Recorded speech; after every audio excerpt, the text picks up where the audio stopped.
want to say thanks to you all for making it at the end of the long day, especially people who spent 2 hours out in the heat, which kind of sucked the energy out of me, so I'm glad you all made it. My name is Peter Montgomery. I can barely speak. I'm a senior fellow at People for the American Way, and I contribute to People for His Right Wing Watch blog.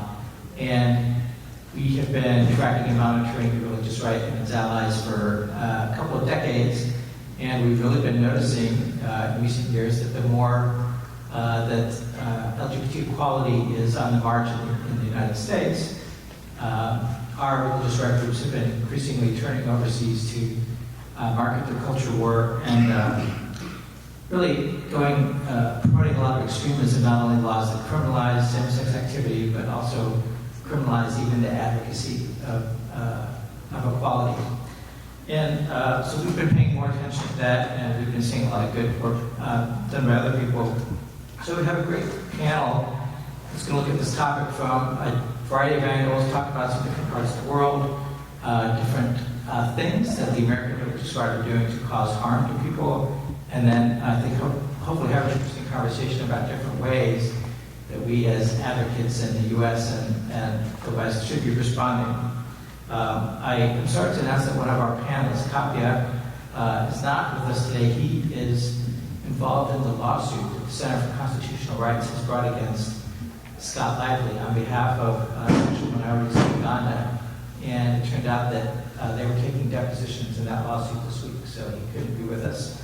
But it's a good reason he's not here. So I'm going to go ahead and introduce our panelists, and then each of them will make some opening remarks. I'll get some questions and discussion going, and then we'll open it up to everybody else.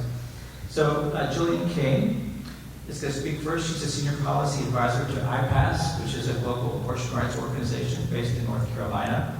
And she's published extensively on human rights, gender, and reproductive health around the world. And she tracks what the religious right is doing, particularly in Latin America and Africa. And she recently published an article, like this week recently, right, on the expansion of the Alliance Defending Freedom, an American religious right legal group in Latin America. So we'll be hearing about that. Maurice Tomlinson is a Jamaican lawyer, activist, and educator who's been working for more than 20 years to promote LGBT equality and human rights in Jamaica and the Caribbean. He's been involved in this also at international agencies, the UN, working reports, training police and other public officials on HIV and LGBT issues. And we're very happy that this year in 2012 he received the inaugural David Cato Vision and Voice Award. Miranda is the senior researcher for special projects at People for the American Way and also a contributor to its Right Wing Watch blog. She's the author of People for the American Way's Globalizing Homophobia report, which I encourage you to all check out at the People for the American Way website.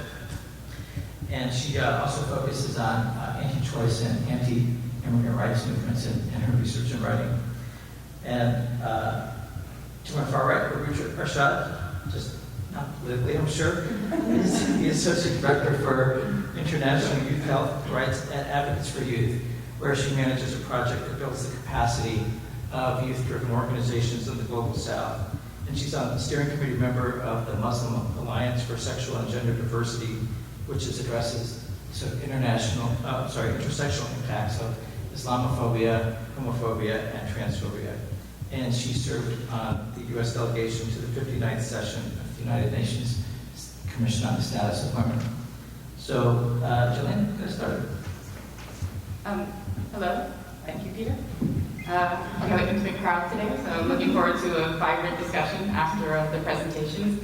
I'll try to keep mine fairly brief. I've been tasked to talk about the globalization of homophobia. That's the panel. I'm going to tweak it a little bit since my experiences also includes sexual and reproductive health and rights. And so I want to start by saying that the increased attention to the globalization of homophobia is deserved. Obviously, we're seeing an increase in a lot of hate policy and certainly hate crimes, not just in the United States, but overseas. And a lot of this has come to the fore through Kapiakoma's research, and specifically his ability to link U.S. groups, I wouldn't say directing this work, but certainly supporting this work overseas. So that's how it's gaining more attention. But I also want to highlight that these same attacks that are happening against LGBTQ people are also happening against sexual and reproductive health and rights, and specifically abortion.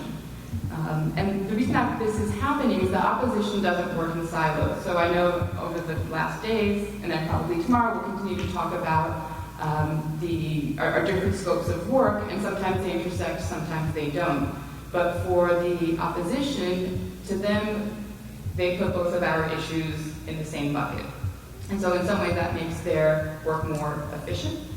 And we need to understand and learn why this is happening, and that will assist in how we can respond to these groups.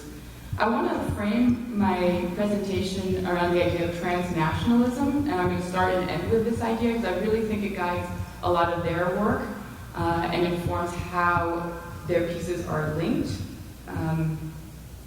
And so, as Peter mentioned, I wrote this article on the Alliance Defending Freedom for Political Research Associates here. You can get it online. And the reason I focused on Alliance Defending Freedom, ADF for short, is because so much of their work, I work on policy, is directed toward legal change. That is looking at laws and seeing how to restrict them, and where there are laws that are already in place that are progressive, how to roll those gains back. ADF is just one of several US-based groups that are doing this kind of legal work. There's the Beckett Fund, and there's the American Center for Law and Justice. All of these groups are pretty well endowed. For example, Alliance Defending Freedom has a $40 million budget, and that excludes their pro bono support. So they have this huge network of lawyers overseas who work for free. So I'm not sure what that cost comes to, but it certainly, adds quite a bit to their $40 million annual budget. So when you look at their work, it's not that they don't want us to have rights, it's that they see these rights as a threat to them.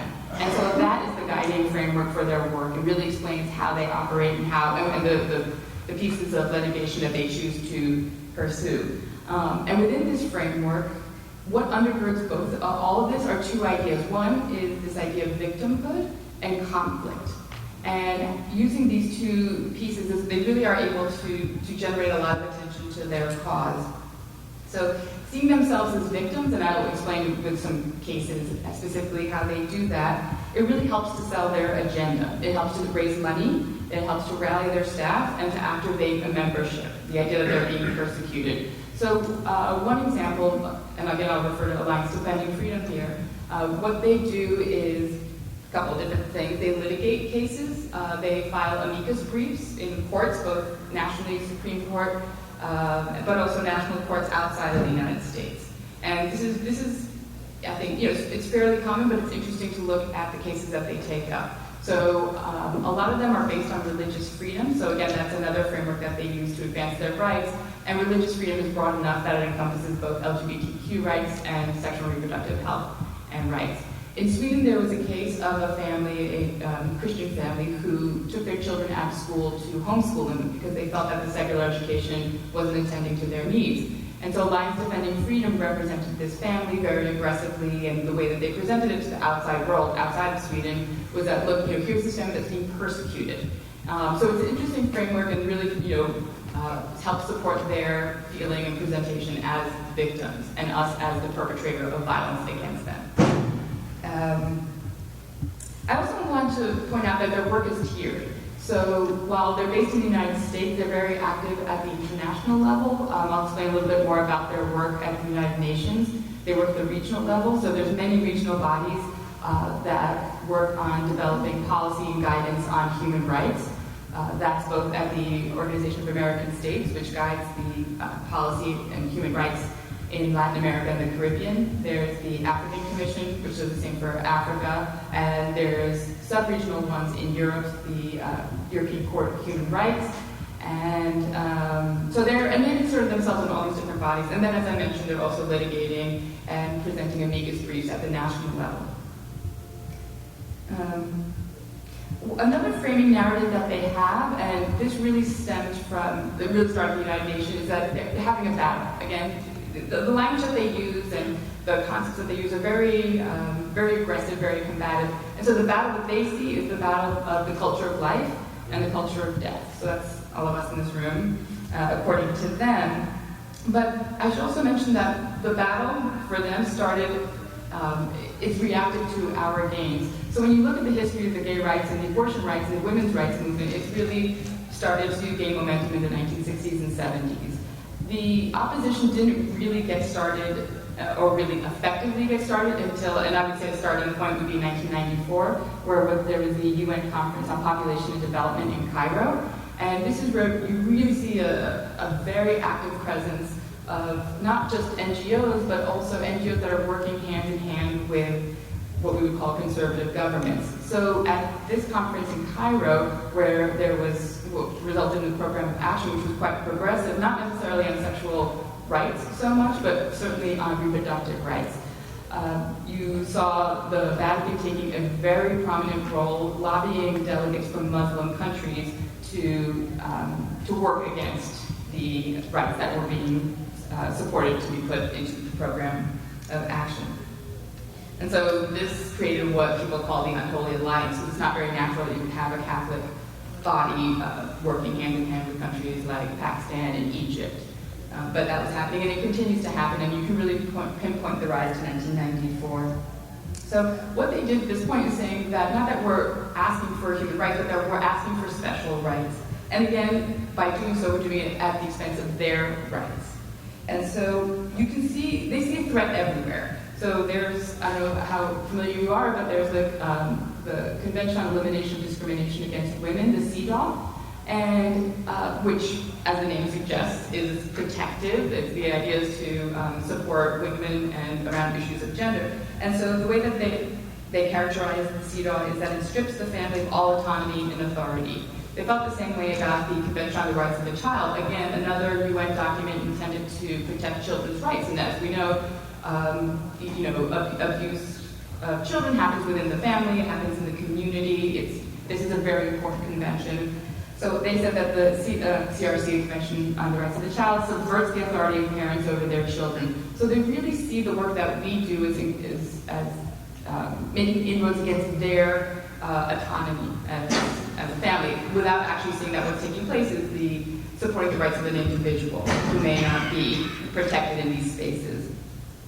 More recently, Alliance Defending Freedom, which has been active in all these different fora, has increased their presence at the Organization of American States, which I just mentioned. And again, they really reared their head in 2013 when there was two conventions being debated. There was a Convention on Elimination of Discrimination and a Convention against Racism. Again, you think fairly uncontroversial, who would be supportive of it, but in both of these conventions, there was protection for LGBTQ rights. And again, they said this was an affront to their religious freedom, and supporting this to be a gateway to marriage equality, both of which they were against. And ADF really took a big role working with the delegates, helping draft language, and to a certain extent they were quite successful. So what happens with these conventions at these meetings is that countries sign on, so they ratify it. And usually it's a pretty, depending on the subject, but most countries will ratify, not a big deal. In this, there were many, many countries that refused to ratify, and this was a first. So I would say that this was a success for them, a success that they continued the next year. So that first meeting in 2013 was in Guatemala. The next General Assembly was in Paraguay. They came, more of them came, and they were more aggressive. So again, I want to sort of end by, there's a lot of examples that keep going on. I can certainly, I think there'll be more opportunities during the discussion, but I want to, again, circle back to this idea of transnationalism, because so much of their work, again, using this idea of victimhood, which is very much sort of their platform, is that we're going and we're helping these countries in the global south. These countries that are the victims of the abortionist and the homosexual agenda. But this isn't entirely genuine, as we know, and in fact, they're pretty explicit because in the last couple of years in the United States, there are a lot of judges who are referencing progressive jurisprudence that comes out of European and other courts. And so this presents a threat to the right wing here. And there's a big debate about whether international law has a place in US law, but increasingly judges are citing progressive rulings. But so Piero Tosi, who used to be ADF's senior legal counsel for their global initiative, the work that they did to expand ADF internationally, is now a staffer for Chris Smith, who is a representative from New Jersey, who's probably the most outspoken anti-abortion activist in Congress right now. Anyway, so Piero Tosi said, it's intrinsically good to be helping people in their countries fight the culture of death, but an additional factor is that what happens abroad impacts the U.S. And so just to close, I think that's what I really want to leave us thinking about, is that their work domestically and their work internationally is all tied to this transnational thread. And it's instructive for us to learn from it, and I think that can help inform how we respond. Thanks. Great. Up there. Good. All right, so I thought I'd start my presentation with a little quiz to test the audience knowledge on the status of LGBT rights in the Western Hemisphere. So the first person who can tell me which countries in the Western Hemisphere ban the entry of homosexuals gets a wonderful prize. A DVD called Abominable Crime, which describes homophobia in Jamaica. Which countries in the Western Hemisphere still ban the entry of homosexuals? Doesn't Jamaica? Nope. No? What's the case that's going on? We'll get to that. Which countries ban the entry of homosexuals? Guyana. Nope. Belize. Belize is one, but it's plural. Countries. One more, right? There's one more country, right? There's one more country. Two countries ban the entry of homosexuals. Okay, I'm going to have to give it to the person who said Belize, because I think it's going to take a while. Belize and Trinidad and Tobago. All right. Which countries? I had my things here. Right. Which country has life imprisonment for same-gender intimacy in the Western Hemisphere? Which country has life imprisonment? It's somewhere you probably all like to visit.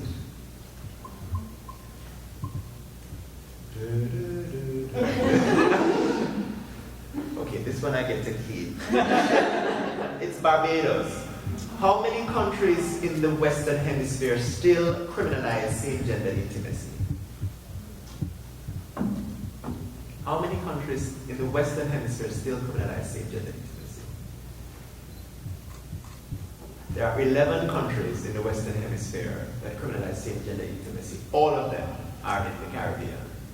They're all Anglophone countries. And I'm sure most of you like to visit those places and have probably never thought about what happens on the ground or how it's being impacted by what's being exported from the United States. It's just a sun, sea, and sand mentality, which we can't blame you for. We have very powerful marketing departments in our Ministry of Tourism. So one person will get a prize. I get to take home one. No, you want it. All right. So what I wanted to talk about today is trying not to overlap with a lot of what has been said and what will be said, is give you a snapshot of what's happening in Jamaica and to a certain extent across the Caribbean, and how it is a function of what happens and happened here in the United States and in the global north. I'm not going to put it all on the United States. There's also impact from Canada and UK, which I've written some about. And the fact is, the Caribbean is very nuanced in terms of same-gender criminalization, and that's where we are generally. Same-gender criminalization is very nuanced, and in terms of the victimhood and vulnerability of LGBTI in the Caribbean, it's also very nuanced. So even though Jamaica did not get a mention in terms of the worst laws, we certainly have recorded the worst homophobic attacks. So within a 4-year period, we saw a 400% increase in the number of attacks We saw murders, corrective rape, home invasions, homes burned down. And I just mentioned one instance which has led to call for greater intervention by the government. The situation of Dwayne Jones, 16-year-old trans youth who in 2013 went to a public street dance dressed as she identified, and Dwayne was outed by a member of her church, and the mob at the dance turned on Dwayne, stabbed, shot, ran over Dwayne with a car, threw Dwayne's body into the bushes, and went back to dance. This was in 2013. The police found the body the day after. There's been no arrests. There's been no investigation. This is par for the course. Dwayne had been made homeless because of her gender nonconformity. Right? So there are other complications from our homophobia, such as the fact that we have the highest HIV prevalence rate among men who have sex with men in the Western Hemisphere, 33%. Okay? We also have one of the highest levels of homophobia globally.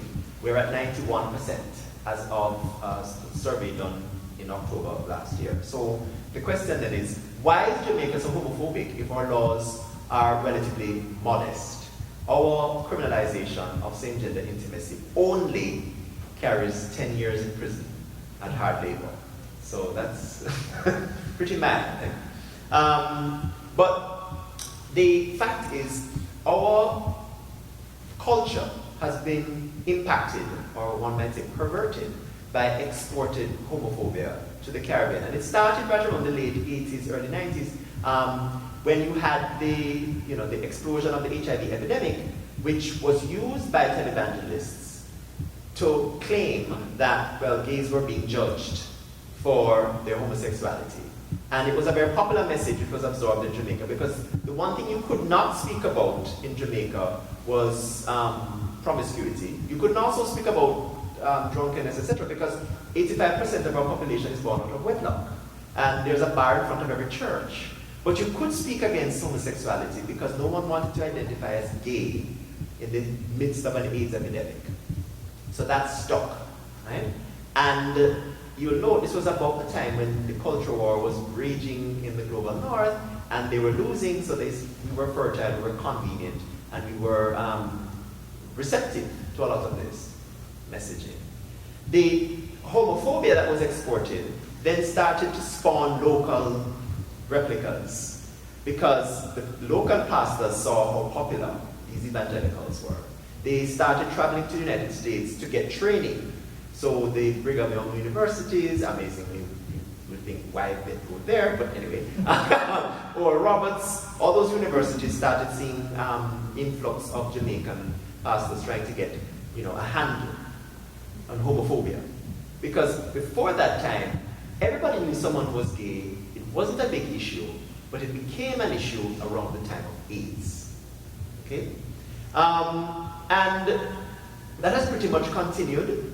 The popularity of homophobic rhetoric has spawned many successful religious careers. Some of our most prominent religious leaders, they almost pride themselves in being, the most virulent homophobes. And recently, we interviewed one of them, and he admitted that they had to maintain this virulence because their backers in the United States insisted that they be virulent, and they were being watched in terms of how virulent they were.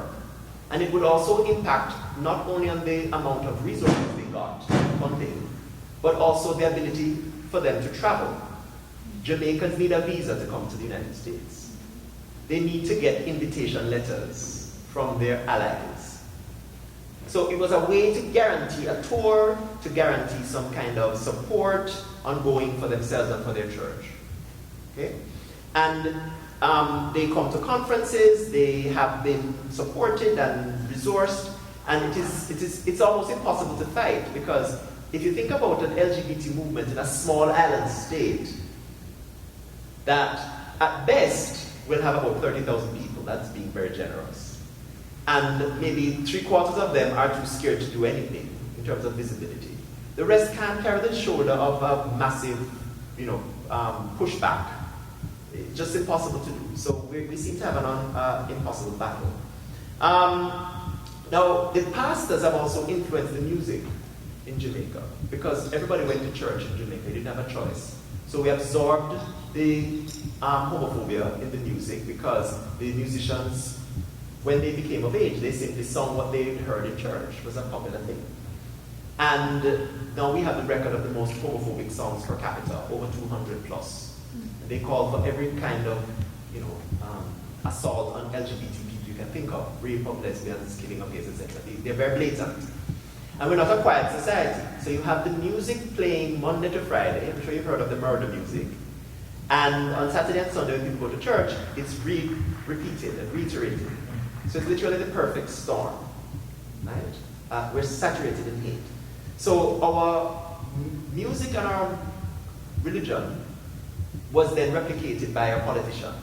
Some of them used these anti-gay songs on their campaign trails. At one time, we had a strong two-party system, and at one time, both parties were using anti-gay songs as their campaign songs. Okay? So that's the milieu we're in. Now, what have we done to try and push back against that? Well, we have been launching cases. We filed a case challenging the anti-sodomy law in Jamaica. We had to withdraw that case because of death threats to the claimant. We've filed a case at the Inter-American Commission on Human Rights using anonymous petitions because we can do that at the IACHR. We could not do that domestically. And sadly, that petition just seems to be going on and on. The IACHR is not a very speedy process. We're doing visibility campaigns. We do flash mobs, flash stands, trying to be visible. We've also launched cases against TV stations for refusing to air ads calling for tolerance for LGBTI people. And next week, I'll be in court the whole week again, battling those TV stations because they claim that the airing the ads would piss off the churches and reduce their funding. And we've done capacity building.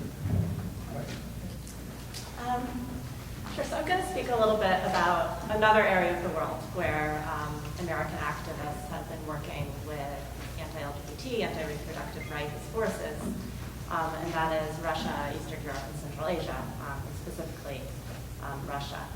And I think this says a lot.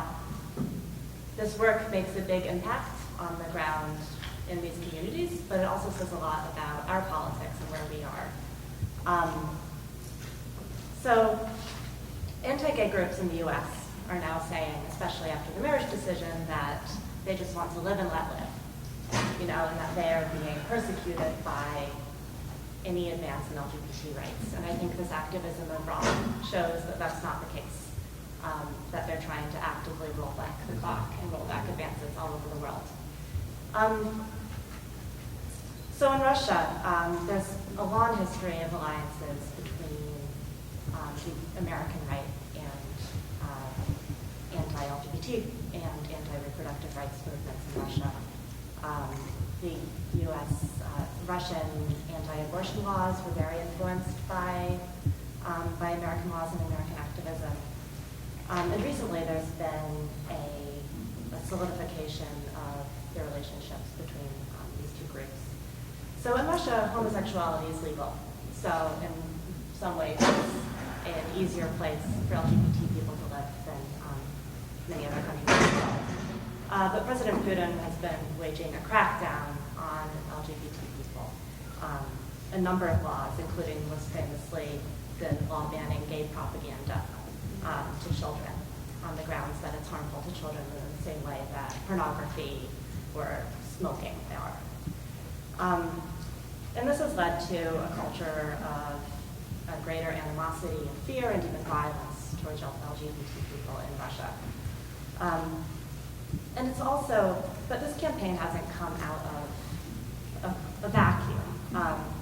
It's part of a larger campaign by Putin to both silence dissent and to promote this idea, this nationalist feeling of Russia as a bastion of traditional values, standing in opposition to moral decay in the West, specifically the EU and the US. And sadly, it seems like many U.S. right-wing activists have bought this, that this is part of the anti-gay crackdown, is part of Putin's great attempt to preserve traditional values in the world. But he has other priorities. So in Ukraine, when Ukraine was debating its alliance with the EU, allies of Putin were pushing this argument that any closer alliance with the EU would bring in LGBT rights, bring in gay marriage. So,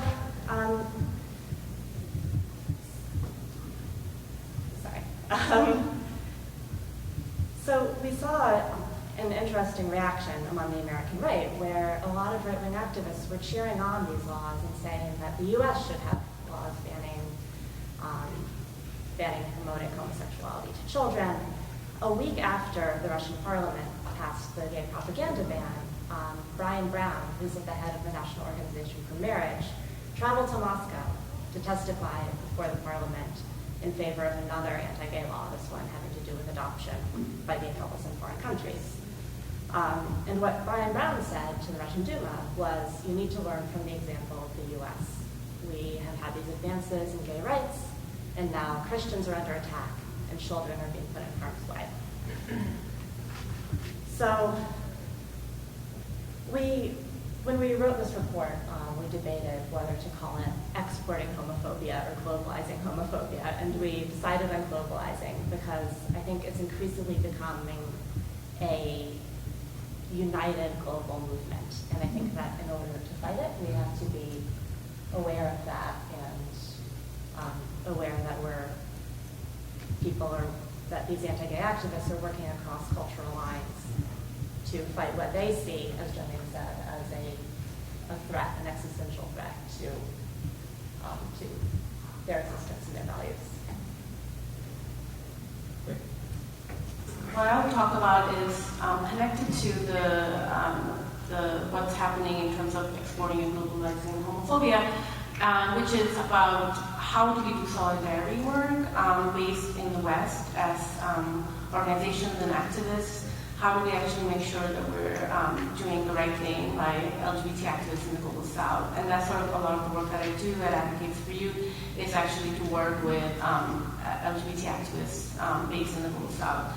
And I know that recently, in terms of activists here, there's been a lot of interest. I mean, I know this research has been going on for decades, but there's definitely been a more recent interest in kind of figuring out what's happening in the Global South from activists here and trying to figure out how we can best support activists in the Global South. And then on the other hand, as we know, there are governments like Uganda, like Nigeria and Russia, who are thinking about homosexuality as a Western import, as a Western construct. And so there's this larger political narrative of this either-or thing that's happening, which is really making LGBT people who live in the Global South as pawns of this larger geopolitical issue.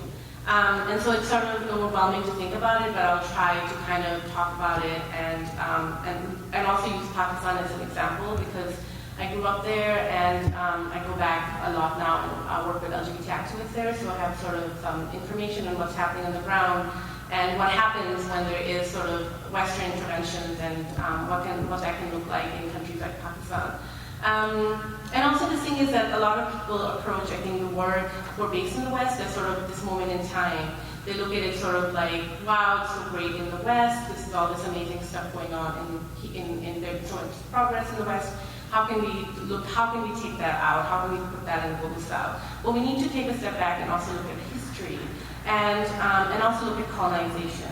And so as Gillian had so brilliantly said yesterday at a panel, criminalization came with colonization. So a lot of these countries that we look at, post-colonial countries, the anti-sodomy laws are actually part of the colonial relic that are still in the books. And so that's something to think about in terms of where some of these pieces are coming from.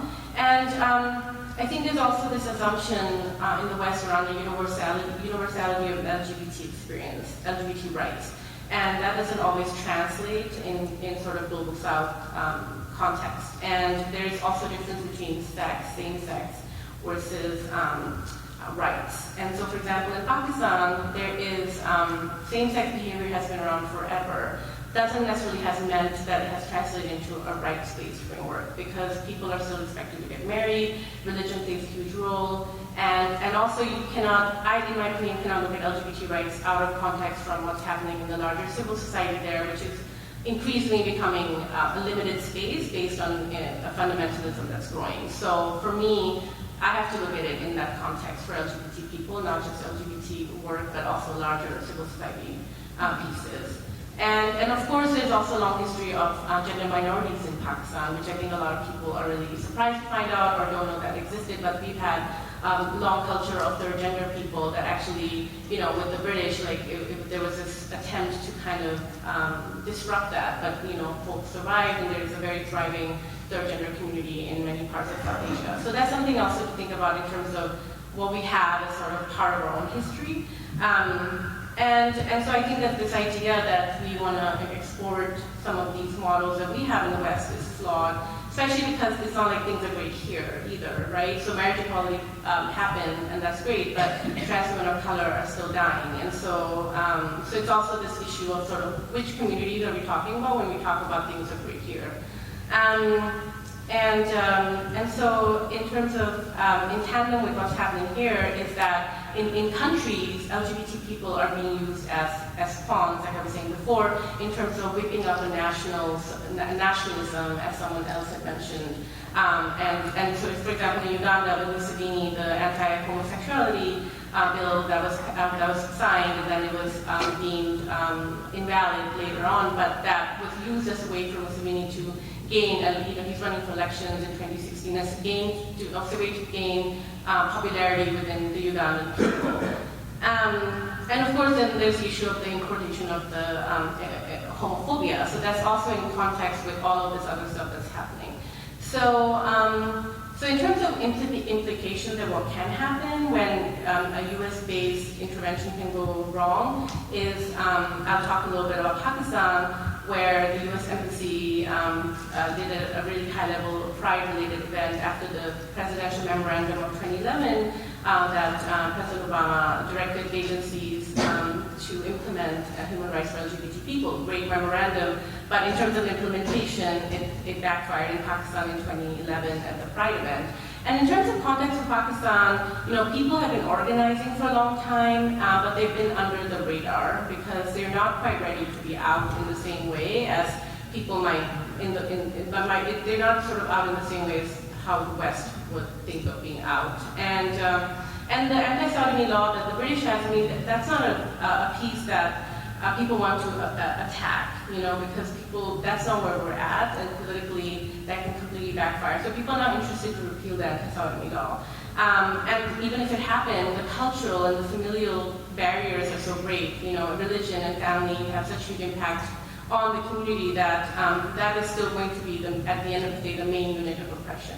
So this embassy event happened in 2011. It was high profile. It was attended by mission officers and foreign diplomats and LGBT activists in Pakistan. Well, what happened was that it got published on the website, and the right wing got hold of it, and within a few days, the streets of major urban cities in Pakistan were right wing for protesting LGBT people. And there had never been before in the history of Pakistan this public discourse around LGBT people. And so it was sort of, and it also conflated the West with LGBT rights. So that was very problematic for the activists, and the repercussions were that LGBT people were suddenly brought into sort of a public sphere when they were not ready. And people who would not have ever talked about LGBT people suddenly started talking about it in a really negative way. And there were these posters that came up, attacking GLIFA, which is the Foreign Service LGBT organization, and GLISTEN randomly, which doesn't even make sense. But that's the fact that they showed up. These posters showed up, and they really scared LGBT people in Pakistan. And so there was this climate of fear. People were attacked. People had to relocate. And so that was something that happened because the people were not ready, and the local activists were not consulted. On the other hand, there is a lot of interesting things happening in Pakistan. So it's not that it doesn't have this trajectory of progress. So the Supreme Court have now issued ID cards to third gender people so that they actually can have right to citizenship. They've been around obviously for a long time, but they didn't have right to citizenship. And it doesn't necessarily mean the implementation is great, but the fact that that's happened is really exciting. And there are also large-scale programs with MS working specifically with men who have sex with men and trans women in conjunction with provincial governments. But a lot of this work happens in the background. There is no website for this organization, but they are mobilizing hundreds of people and giving them services. And there was even an LGBT film festival in Pakistan in December that I was at, and again, it was amazing. And they went to one of the screenings and there are all these trans women there, and it's this incredible space. So it's possible to happen, it's just that you have to do it in the way that makes sense for local activists. So I think in terms of the recommendation that I have in terms of what solidarity work could look like is, of course, always to be in partnership with LGBT people on the ground. And another issue is to document stories. A lot of communities come from oral traditions, and there isn't documentation of same-sex desire in terms of sexual gender minorities. There hasn't been documentation, but people want to document that and come up with their own language in terms of what has worked for them. So I was just in Kenya for a Pan-African LGBTI conference, and people were talking about that, or like what words make sense for them in their own language that is really important to highlight outside of like LGBT doesn't work for them. And what are words that they can use to demonstrate that this is an African tradition, because a lot of what people are fighting is this myth that homosexuality is an African. At the end of the day, that's the biggest piece that they're fighting. And then LGBT rights are not looked at standalone. I mean, of course, in terms of what folks have mentioned, that sexually reproductive health and rights and LGBT rights are connected, and then I would say larger civil society issues are connected as well. Because sometimes the way we see identities don't really, again, work in the same way in the Global South. And that people have to figure out their own movements. There was a trajectory of movement here, but that doesn't necessarily mean that that's going to happen everywhere else. And I would end with that. Thank you. And so I wonder, I've got a couple different questions, and I'm just going to put them on the table quickly. That's one, I wonder what role people see the World Congress of Families playing in this global thing. We know that they're about to meet in the United States this year for the first time, and that a lot of the U.S. religious right organizations connect with their global allies during that summit.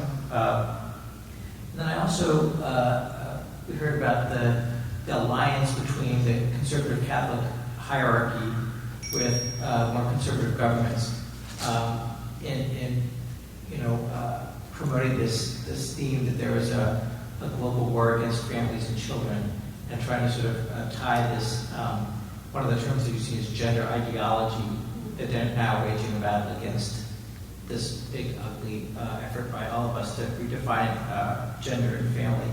So, yes, if any of you want to talk about the World Congress of Families, or what's your sense in, given that individual people are experiencing these battles on a very personal, individual, bodily level, but the underlying campaign is this global thing. How do we tackle that? And how do we maybe, I'm particularly interested in how we shame effectively the American groups that are supporting this kind of work that is really harming people around the world. What is the best way that we can call them out and damage their credibility here at home based on the kind of anti-democratic work they're supporting? Because I think you mentioned the civil society thing. I think we're seeing that the attacks on LGBT equality are not just affiliated with attacks on abortion rights, but with all democratic values. Putin is going after dissent, he's going after independent media, and I think we see around the world that it's an attack on what have been asserted as sort of internationally recognized human rights. And so we're part of that bigger attack.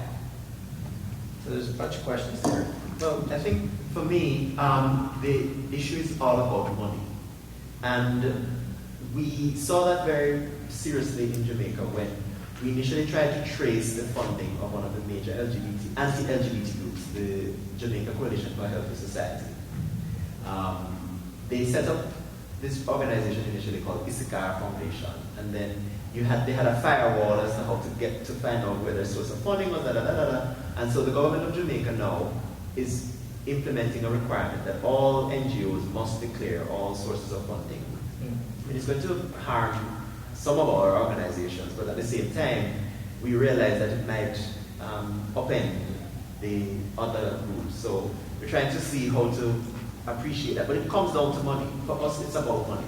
It's not about shaming, because the chances are it's going to backfire in our context. They're going to feel more organized and more, etc. But what we want to do is highlight to their donors, the tithers, the congregants, what harm is being done in their name.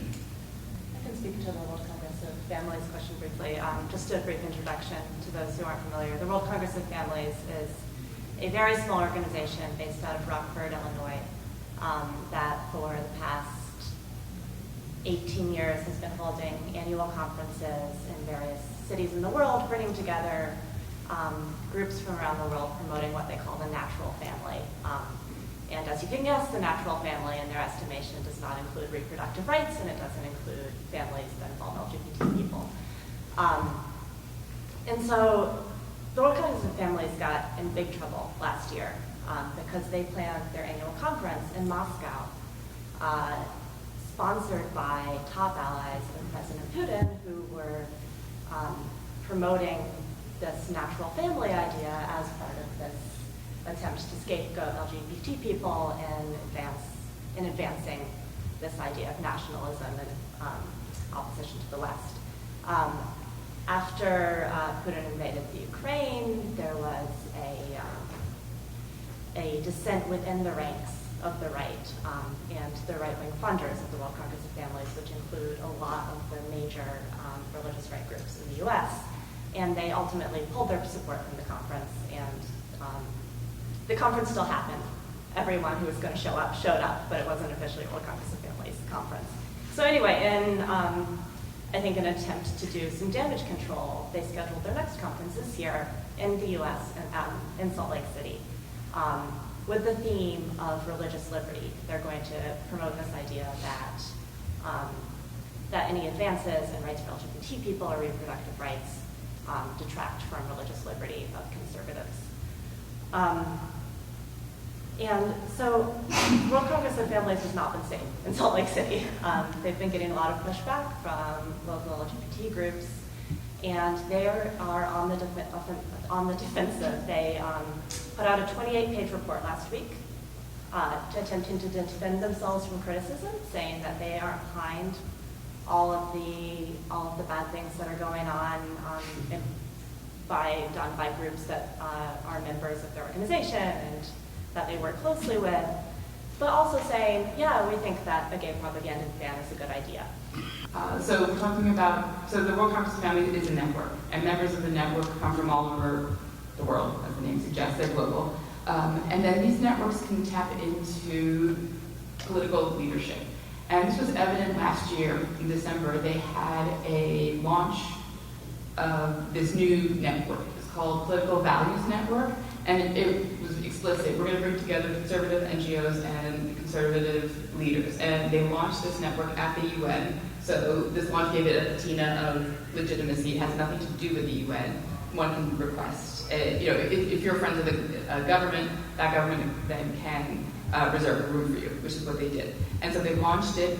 I went. It was huge. They had about 200 people. And what they did, and I think, again, this is how we see where they're effective, is that they put out this booklet that had what they called model legislation that could be replicated in other countries. So there were a lot of, overwhelmingly, the legislators, politicians were from Latin America, though they also came from Africa and Russia and Eastern Europe. So it really does show their scope and their range. And when you look at the model legislation, it's what we've been talking about this whole entire time. And a lot of it actually is around education.